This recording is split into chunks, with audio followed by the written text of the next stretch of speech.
What is up, grinders? Welcome to a UFC 298 special before lock crunch time. I am your host, Mike Brown, aka H3 Buddha, here with my pal Liam. Picks fights. Liam, good fights. Sadly, 12 fights on the card. Not the best for numbers wise, but I think there are going to absolutely be ways to be unique on this slate. And I say that because you got a massive favorite on this slate. You've got the middle range. I shouldn't even start with Rinya. People are going to start their lineups with Rinya, so we'll talk about that. But the main event, man, high caliber fight, going to probably be the decider on this slate. Both going to be about 40% owned. Give me your general thoughts on this card, and I'm ready for some more fights. Yeah, I think that this is an interesting card because there's a lot of name value on the card, especially up top. And that could distract people from some of the other opportunities, maybe earlier on in the card, where there's maybe just some more inherent volatility. You could just see some of these guys on the prelims, putting up catastrophically bad scores relative to, I think the fights are a little bit more balanced as we get further up the card. But in any case, I just think there's a lot of great matchups. I don't think it's an easy week of predictions to make either because we actually have some well-matched fights between good fighters. So I think we have some live underdogs. I think there's a lot of valuable ground to cover.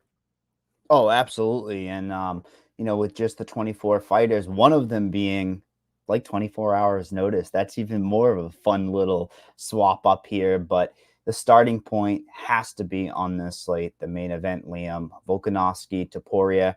You can kind of give some of your initial thoughts, but when you're seeing ownership now gravitating towards Topuria at 45% on our lineup HQ, make sure you have a couple hours here, actually almost a few hours, to get your lineups together. Make sure you sign up for Roto Grinders and get into that lineup HQ, because that's what I'm using on a slate like this, Liam, right? 45% expected ownership for Topuria, Volkanovski, 35%.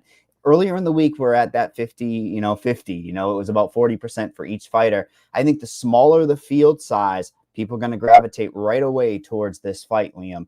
And it makes sense. I don't know how you avoid this fight in a lineup and have any faith that you're going to win money. It's that crazy pace.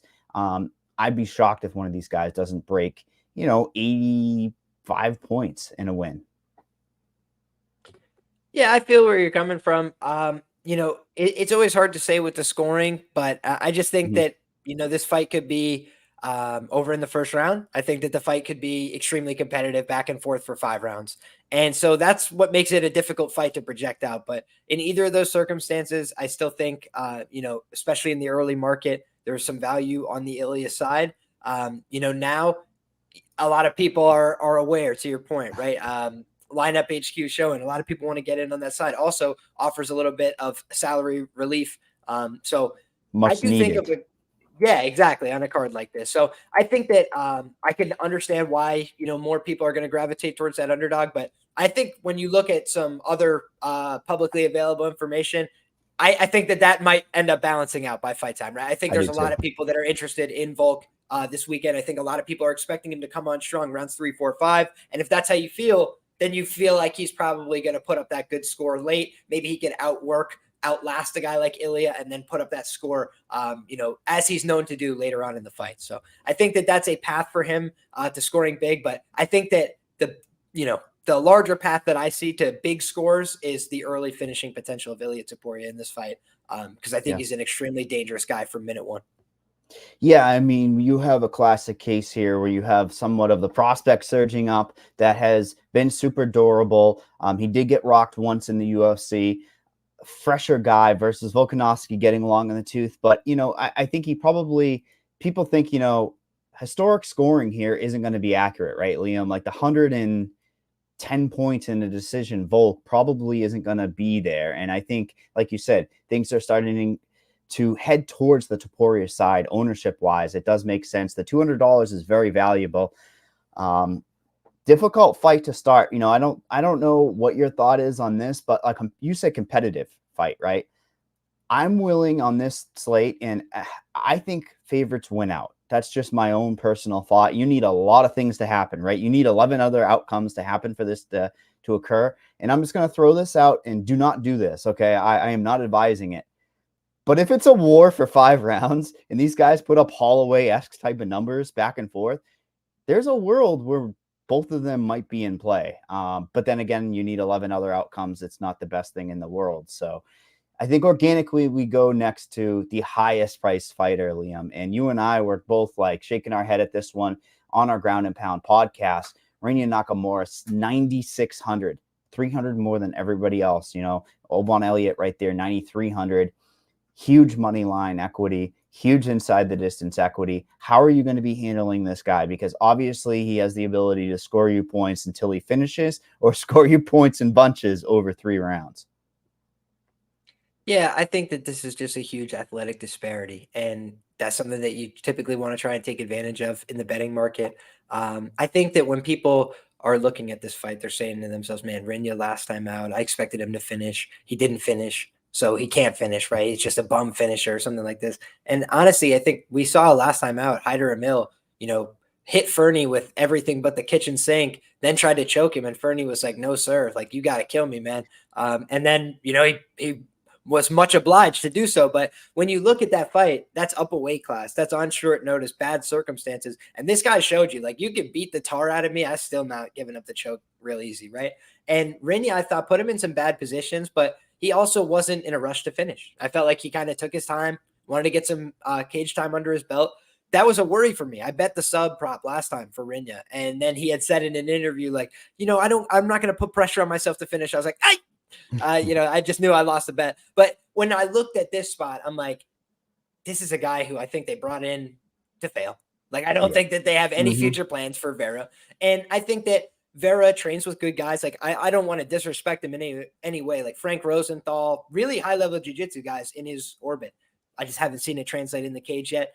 So for me, I feel like Rinya, too strong, too physical, too fast, going to be all over him, and too prepared. I just think he's going to be ready for today. I don't think Vera's going to be ready. And I think Vera's going to know subconsciously, hey, this was stacked against me. They'll give me another fight. I think he might, find the door for that reason. So, yeah, give me Nakamura ITD there. And I think that he's going to have a, great opportunity to put up a high score, because let's say he doesn't get the early finish. It could be a lot of control time stacked on top, and maybe a second or third round finish. That's kind of the ideal sometimes when we're looking for that optimal scoring. Awesome. Yeah, no, I do agree. I think it's going to be hard to ignore him. I just think, another situation where all the ownership's going to gravitate towards him. His opponent has what, plus 800 money line equity, which is like 11%. His ownership's going to be 3% expected. That's a little bit crazy, right? Like if you're playing a lot of lineups, 150, you're going to have exposure to Vera. But yeah, Rinya's style is just too fantasy friendly to ignore, especially on this slate. I know I talked about how it's going to be difficult to build lineups. If you do try to get some leverage points, that allows you to get to Nakamura pretty comfortably. So next up, what are you thinking of targeting? Because, I think of this card particularly, ranking fights and where the fights should be prioritized in your lineup. Is there another one, that kind of glaring fight that we should be targeting next? So I think that there's a couple different fights that you could look at for potential leverage on this card. Number one, the first fight of the night. I think that a lot of people expect, based on historical data, Miranda Maverick is not going to be able to finish Andrea Lee. I think that if you're of that mind, if you believe that Andrea Lee is going to go out there and compete, then she could be an underdog that offers you salary relief. I do think Miranda Maverick, among the women on the card, could be one of the more popular plays, a little bit more well-known, has a pretty decent record, has had some finishes in the UFC. But I truly believe that we may see Miranda level up in her grappling here. She just got her black belt, I believe, 9 weeks back, training at Elevation Fight Team, been putting in work with a lot of serious fighters. And when I listened to an interview about this fight, she had said, like, she basically called the UFC, put this fight together. Said, hey, I think that me and Andrea would be a great fight. I want to see that one put together.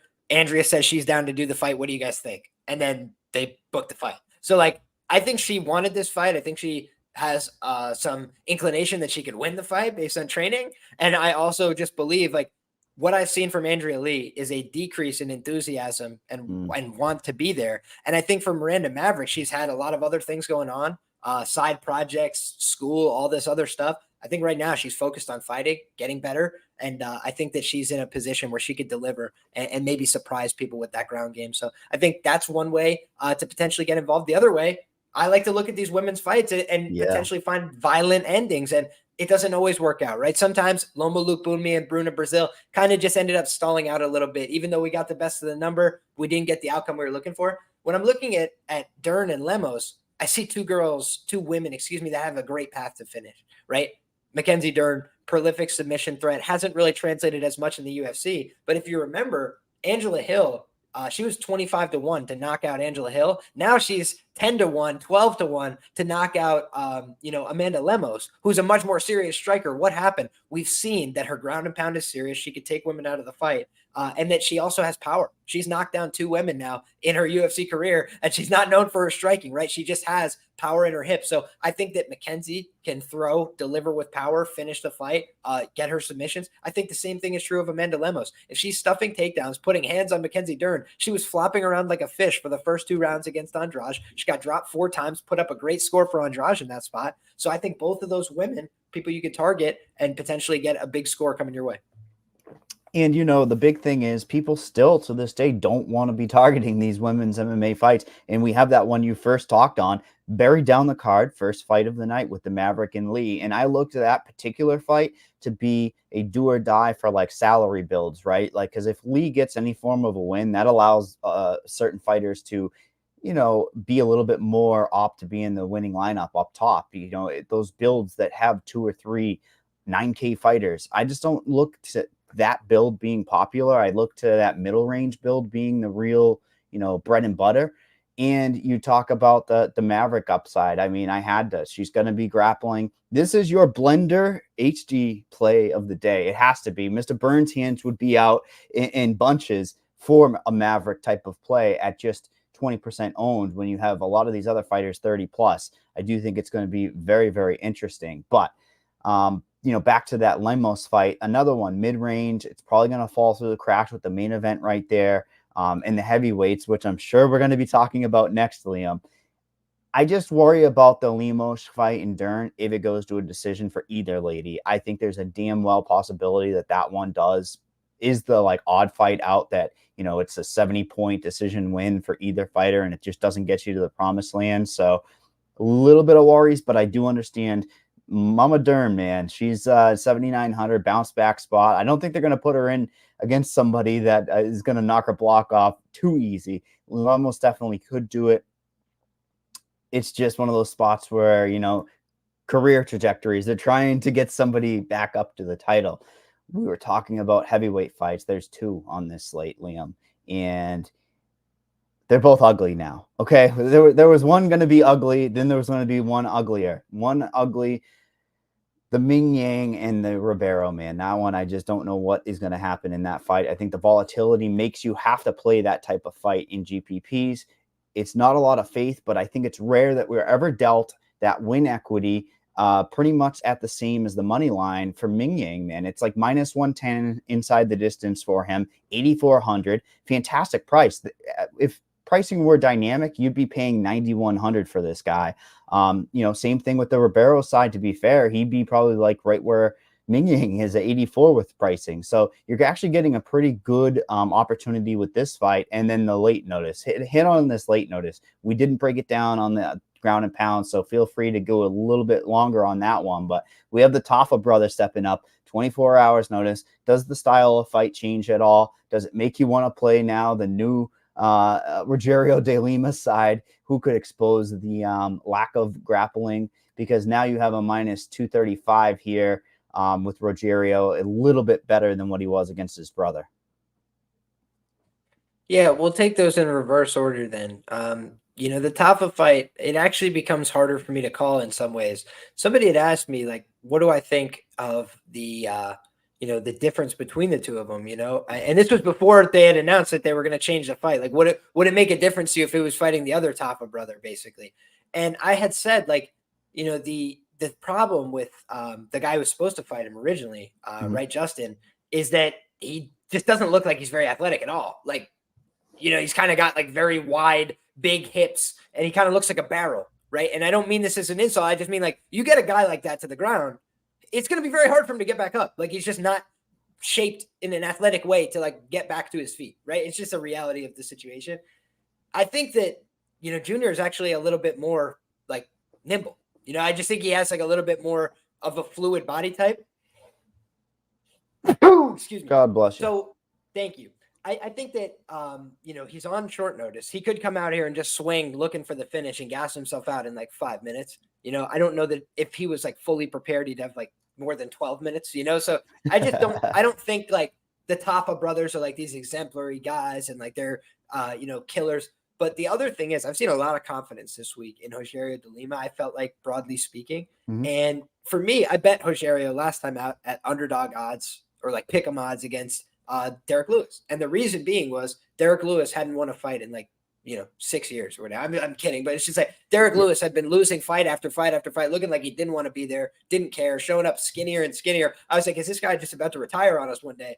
And instead, now Derek is looking like he's trying to recommit something to his career. Went out there, fought 25 minutes with Almeida, which people didn't expect. So, okay, now you just got to say, hey, maybe Lewis is better than we thought.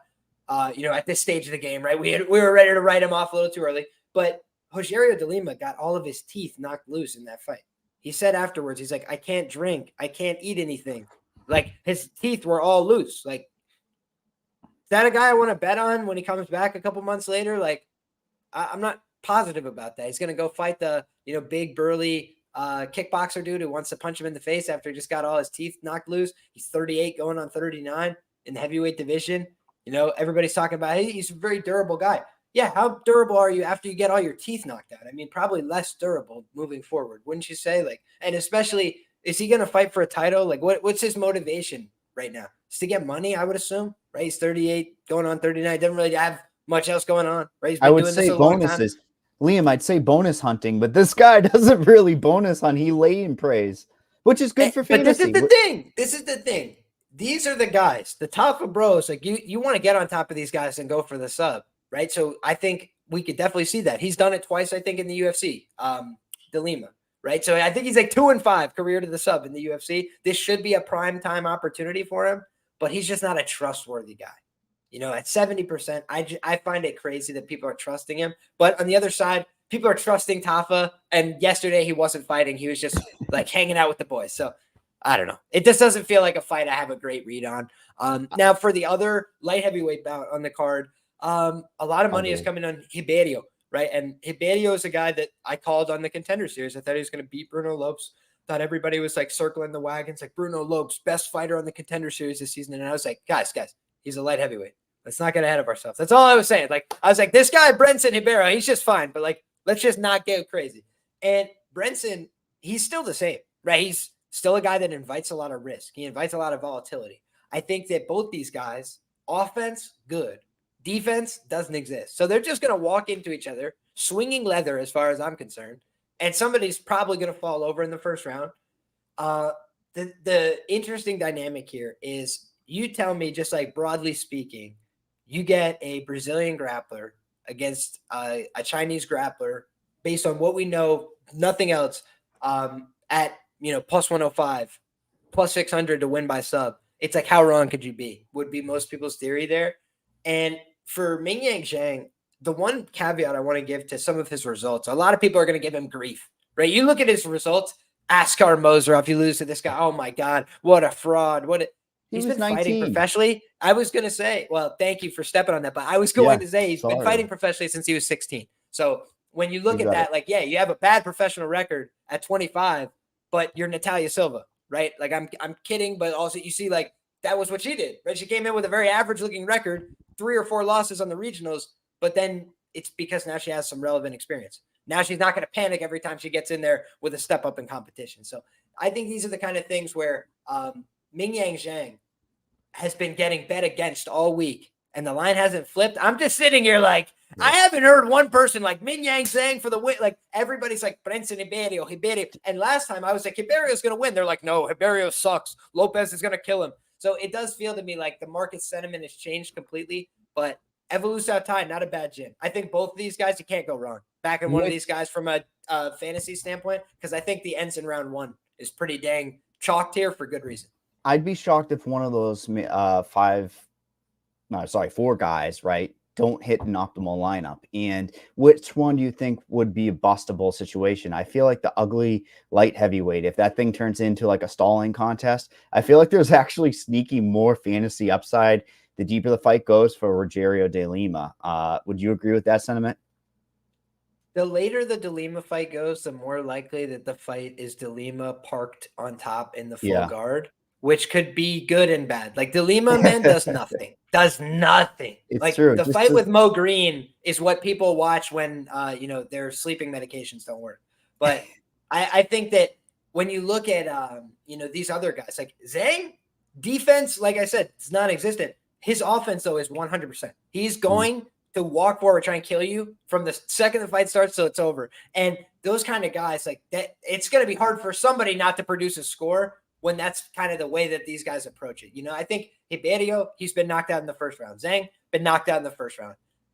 Maybe that leads to them being more reserved. But barring that, I see this being like, we're not even in the apex, right? We're in front of a crowd. I think both these guys are going to sprint at each other until one man falls over. This might be like the most likely fight to end in 60 seconds on the card. Do you know what I mean? Just like yeah, that's a two good guys, thing. no defense, all power. Let's get in each other's face and find out what happens. Like, I like it. We'll talk next about the 9K range that has some ownership. I'm very interested in the ownership and what your take is, corresponding to that ownership. After this show is brought to you by FanDuel. FanDuel, bet $5, get $200 in bonus bets if your first bet wins. For new users in Arizona, Colorado, Connecticut, Illinois, Indiana, Iowa, Kansas, Kentucky, Louisiana, Maryland, Massachusetts, Michigan, New Jersey, New York, Ohio, Pennsylvania, Tennessee, Virginia, Vermont, West Virginia, and Wyoming. Terms and conditions apply. Must be 21 plus. Gambling problem? Call 1-800-GAMBLER. If we're getting some free bets, I don't know how I'd be using them on this slate, Liam. We'll have to come up with something and see, how we can put some free bets on to this fight card because there is some volatility. But I think there's some volatility in the scoring potential of this 9K range, which I was talking about. We have Whitaker, Machado Gary, and Elliott. We're going to put Nakamura in his own hemisphere. Let's not even keep him in here. But we're going to talk about, Gary and Whitaker both being 20% owned. I'd say they're going to be the lower overlooked because you just don't need to go here, right? You can go up to a Nakamura with a lot more safety. And then I'm going to group Elliott in here. I think Elliott's in another one where there's a lot of question marks in this fight. What are we going to see from Val Woodburn? It looks like there's going to be upside for knockout ability, some grappling potential out of Elliott. But let me break down the Whitaker thing. The Whitaker and Costa, it's just like Whitaker probably has him beat almost everywhere, technically savvy. I worry about his fight more so going to a decision, being a kickboxing win, whereas Machado probably has more he's got more activity. The guy actually sneaky has been able to continually be like a cash game type play for us, to be fair. He continually gets 100 plus strikes in his fights, Liam. He has that finishing equity. He gets a little bit of clinch time, control time, sometimes goes for the takedowns. So how are you going to handle this? Because I feel like this is a range where people might not be going to either of these 3 guys. yeah, I think that part of what you have to consider here is who you're fading, right? And with a bunch of these guys in the upper range, you're fading somebody who's really quality. Except in one of these cases, you're fading Val Woodburn, right? And I don't think that Val Woodburn is a bad fighter per se, but I just think there's huge unknowns on Val coming into this fight that could be really negative, right? And what do I mean by that? I did some research because I knew that Val had taken some time to try and figure out what weight he wanted to go here. When he was on the amateur scene, he competed as high as heavyweight. As a professional, he's competed as high as light heavyweight, 205 pounds. Now he's cutting down to 170 pounds. And, we could think of like what, 2 examples, maybe 3 examples off the top of our head of people that have done that and seen success. Not very many, right? It's very hard to cut that amount of weight. And what's ironic is that he's done this, right? He's cut all this weight. He's smaller than Oban Elliott. Like of all this, weight cutting and preparation, it's like now you see why he did it. It's because he's doing all that to still be the smaller guy on Fight Night. Unbelievable, but he's strong, right? He's got some power. But I think the most concerning thing in that Bo Nickel fight was the durability, right? He got hit with a couple shots early on and just seemed like he could not recover, and got, badly finished there. And that's at 185. That's on short notice. He had to cut weight on short notice there as well to make it 185. But it's like, I thought he looked a little bit stiff and a little bit uncomfortable on the scales. And that's to be expected, right? First time down at 170 pounds. But you don't want to be not feeling like yourself, right, to start the fight, because Oban Elliott, I do think, is like overrated, like minus 300. Oh God, Like yeah. you probably never see that again. But I think it is in part contextual, right? Where I just think there's a world in which he just takes Val Woodburn down in the first round and dominates him, right? Or like clips him on the feet in the first round, because I'm a little worried about Val's chin. When you cut a bunch of weight, it can really compromise your chin. Last time out, his chin looked to be a little compromised at 185, right, from the short notice weight cut. Now he's had more time to prepare, but he's cutting 15 extra pounds. It's like, I don't think that's going to make it all that much easier. So for me, until proven otherwise, I think he was brought in to be enhancement talent, and I don't think that he's there yet professionally. I think he needs a little bit more seasoning, a little more development. And I think on the Oban Elliott side, he's juiced to the gills, in my humble opinion. I also think, he's got a little bit of the size here. I think he's got a style that should favor him in this spot, getting on top. I do like the things that he does when he's in the top position. He looks for the mount, he looks for the back, he looks to finish you in brutal fashion, drop some elbows, make you make bad decisions quickly. And I just think that if he's in those spots, like my spreadsheet, my documents, they were showing value on Oban. So at first I was thinking what Val was going to be a live underdog here, and that still could be the case, right? It's a low level fight. And in all these cases, right, I had mentioned it, that you're fading Val Woodburn. That I think was like a better option than trying to fade some of those other higher level fighters. On the other side of things, if you're trying to get an underdog, you're fading Oban Elliott at minus 300. And it's like, who is this guy, right? Like if he had never been in the UFC, people wouldn't miss him. So I think that's the 9K fight, right? That's just a slightly off ownership from that Nakamura 50% almost. And then, like I said, the Gary and the Whitaker. Let's talk about these ones too, real quick, and then we'll drop down below Maverick, and we'll get out of here. But I just think Gary's probably going to be higher than 20%. Like, people know who he is now, unfortunately, whether they want to or not want to. His name's out there. He's a safe play for this slate, and I don't think you're going to be looking for safety, even with 12 fights. And then you look at the Whitaker, I think the Costa side is going to be high owned in this spot. Considering underdog. I think that Robert Whitaker is a guy that I've always looked to fade, right? And that hasn't paid off for me many times. As you guys have probably been aware, right? He's a very good fighter. He wins most of his fights. But it did pay off last time against Dricus du Plessis. Kept the fade train going there. I thought plus 300 was a great price. I've hit du Plessis a number of times in his UFC career as well, so enjoyed that. But when I'm looking at this spot, I think that Paulo Costa could be in play here. I've only ever bet on Paulo Costa on the money line, or like a Paulo Costa money line in one fight ever. That was Israel Adesanya minus 176. I was like, this is a gift. And that was several years back.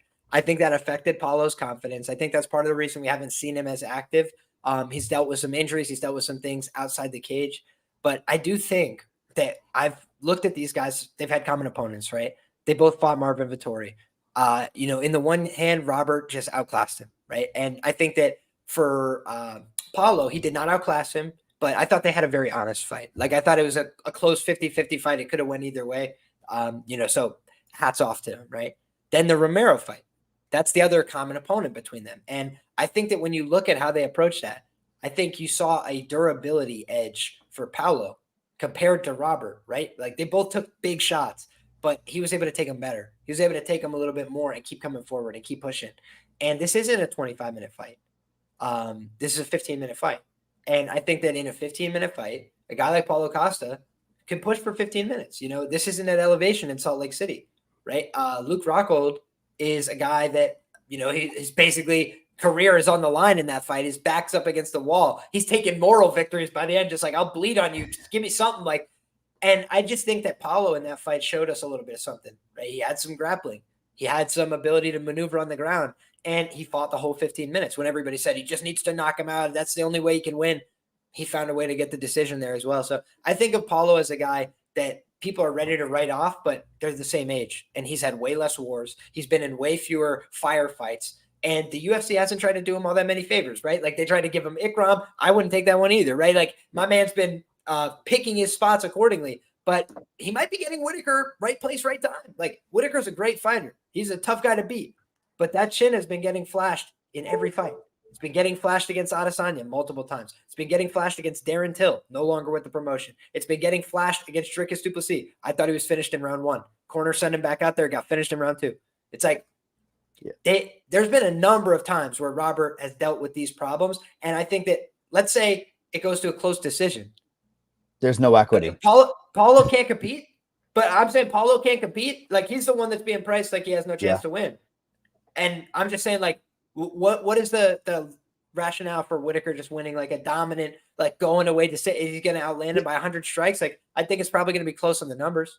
It's way easier to play Costa for fantasy, right? Like that's the big thing. He allows you to do whatever you want to build with your lineups. If you're playing Whitaker, it's like that window is so narrow. It probably is a first round, even a second round if you're very, very lucky. And then let's talk about this middle range real quick before we get out of here. Hernandez, Barlow. Man, I look at these as two stylistic different type of matchups. Hernandez going in for takedowns at will, Kopylov being a guy who I've not particularly loved. I think that he might be a cog to this slate. If Kopylov wins and wins inside the distance, he's going to be a tremendous leverage play, Liam. But I think people are going to be more apt to play Hernandez from that grappling aspect. In the next fight there, I was talking about Danny Barlow and Quinlan. Barlow, left-handed god, looking for that knockout. My problem is if that fight gets extended, I don't know what it's going to look like for scoring. It probably doesn't look great if it goes 3 rounds. So I think you're going to have a window of Barlow first round equity upwards to Quinlan potentially taking over second and third round, maybe some takedowns. I am very interested in those two fights. Yeah, Quinlan is a guy that's difficult to get a read on, right? He popped for that USADA violation, kind of delayed his momentum a little bit. He had that nice win over Jason Witt, like an underrated knockout, right? He knocks him out and just like rolls over him like that ninja roll is kind of sick. But then you look at the fight with Trey Waters, short notice, wasn't able to deal with the length, the jab, and kind of just got walked around a little bit in that fight, didn't really make the greatest account of himself there. So I think now, he's got a similar body type in Danny Barlow, another guy who's going to be taller, he's going to be rangier, he's going to be a little bit younger. But the other thing about Danny is he's not a guy that has as much professional experience, right? Like I believe that Josh Quinlan, his first professional fight was around the same time that we had the first amateur fight for Barlow. So like Barlow's whole like run has been since he's been a professional, right? Meanwhile, Josh was doing amateur fights well before he was a professional as well. So I do think like Josh is the more seasoned guy. He's a Brazilian Jiu-Jitsu black belt. His opponent here is not, right? He's a guy that's a lot more green on the mat. And we've seen that in his footage as well. So that's why this is an interesting fight. Is Josh Quinlan just some easy mark to get knocked out? That's what you would think from the betting line here. And it's because Barlow hits very hard and he's a scary guy. You don't want to deal with his power. But I don't think Quinlan is like just a pushover, right? He's been hit cleanly in most fights I've ever seen from him. And the guy just walks through a lot of it. You don't want to get hit cleanly by Danny Barlow, right? Like that I think we can all agree on. But I also think Quinlan has some chance to go out here, shoot takedowns and get them, right? Maybe get on top, work in his wrestling game. And I don't know that he could finish Barlow. I think Barlow's a tough guy. I think that would be, tougher sledding to pull that off. But a lot of Barlow's fights are ending in round 1. So how does his cardio look if he's forced to grapple hard for an extended period of time? I do think that's an open question as well. So my article pick was actually Josh Quinlan here, and reluctantly, right? I could definitely be wrong. It's not a high conviction probably scores well, but I just think that if it goes to decision, I can see Josh getting a couple takedowns, some control time, landing 65 significant strikes, like nothing too crazy, but just like outworking him to a workman-like decision because he needs to win, right? Like coming off of a loss, might have a smarter approach. Last time out was a little content to like try and strike with the guy and follow him around all night. Now he might be like, I'm shooting takedowns by any means necessary, so I don't get fired. What was the other fight you asked about? Hernandez, Kopylov. And we're going to sign off. Yeah, and this is a fight I'll be very brief on because I don't have high conviction here, guys. What I am pretty convicted about is the fight's not going the distance. I'd be very surprised if it does. It's possible, right? It's a fight, anything's possible, but I just see this style clash here being too much for 15 minutes worth of fighting to overcome, right? You've got one guy in Fluffy Hernandez who's going to try and exhaust, put you through this spin cycle of grappling aggression that makes you more tired, makes you make worse decisions. And if you really want to be resistant to the grappling, he'll just start kneeing you in the body, punching you and elbowing you in your head. He does not discriminate, right? Like he's like, okay, you don't want to get submitted today? No problem, matey. I will just beat you up then. But if you say like, I don't want to get beat up no more, just take my neck. No problem, sir. I'll do whatever you need. I think that that's what makes Fluffy a really dangerous fighter. But on the other side of things, anybody who's been finished by Marcus Maluko Perez, we got to be very serious about the fact that this guy, his durability is not as good as some other UFC fighters, right? He does have a body that doesn't look as crazy, right? As defined, as muscular as some other fighters. And people will say, oh, who cares about physique? Who cares about guys? Why do you think he gets hurt by body shots and finished? He doesn't have this hulking Adonis brick layer in front of it. He looks like a guy. He gets hit in the soft part of his belly. He's like, oh, that hurts. Like that. I feel that. Yeah. So I would like to see him continue to build up his physicality, but not everybody has the same athletic potential. I think Roman Kopylov, better athlete. I think Fluffy Hernandez, better all around MMA game. For winning these fights at a high level. So my pick is Fluffy, but super reluctant because I think Kopylov presents real challenges for him. And that's why I think if Kopylov gets off on his game, he's going to finish Fluffy with this knockout or with something creative. And I think on the other side of things, Fluffy has a good chance to finish here. If he gets his game going from round 1, by rounds 2 and 3, he's in the mount. He's in, the back, just opening up with his game. And I think that would be a problem for Kopylov. This isn't Albert Duraev where he's like throwing half shuttle shots from the top position. I think he would make him pay. Yeah, and it's kind of interesting that we're in 2024. People are finally privy to the Hernandez, right? Not the prettiest inside the distance line. It's great, right? It's going to be there. But 40% owned on this late, Liam, is pretty impressive for a guy that's going to potentially get you 100-plus points almost anytime he goes out there. But next week, we end up having Marino versus Royval, 13 fights is always a beautiful thing. I do think this particular slate, Liam, one of two things happen, okay? And I don't want to be quoted on this because this could look really bad. I think potentially the more opt 3 underdogs, 3 favorite type of lineup wins on this slate because that's going to be the way to be different and kind of set yourself because I think playing 2 dogs, going in, jamming 4 favorites is going to be a very, very popular build out there. And then the second thing, don't count out the main event stack. If these guys end up throwing 300, 400 strikes at each other for 5 rounds, I've seen crazier things happen. And I don't mind being the guy to say that because I've said it before. But again, we have a great 13 fight card next week. And for Liam and I, TJ producer, thank you very much. We will see you guys next week.